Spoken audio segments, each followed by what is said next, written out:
வரலாற்றில் இன்று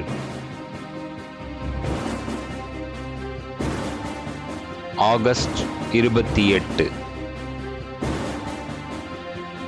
1789 British வானியலாளர் William Herschel சனி கிரகத்தின் நிலவான என்செலடஸை கண்டறிந்தார்.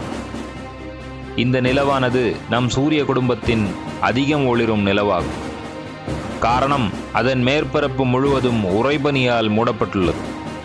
அதிகமான சூரிய ஒளியை பிரதிபலிப்பதால் அதன் மேற்பரப்பு -201 டிகிரி செல்சியஸ் என்ற கடும் குளிரை கொண்டுள்ளது.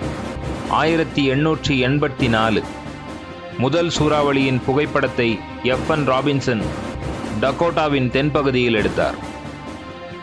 1937 பிரபல கார் தயாரிப்பு நிறுவனமான டொயோட்டா மோட்டார்ஸ் டொயோட்டா இண்டஸ்ட்ரீஸிலிருந்து பிரிந்து தனி நிறுவனமாக செயல்பட துவங்கியது.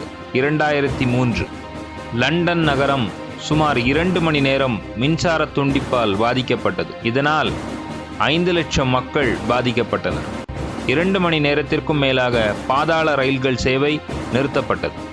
2017 பிளாஸ்டிக் பயன்பாட்டை குறைக்க கென்ய நாட்டு அரசு பிளாஸ்டிக்கை தடை செய்தது. மீறினால் $40,000 அதாவது கிட்டத்தட்ட 30 லட்சம் ரூபாய் அபராதம் அல்லது 4 ஆண்டுகள் சிறை என்று கடுமையான சட்டத்தை அறிவித்தது. 1964 நிம்பஸ் 1 என்ற வானிலை கண்காணிப்பு செயற்கைக்கோள் விண்ணில் செலுத்தப்பட்டது. நன்றி.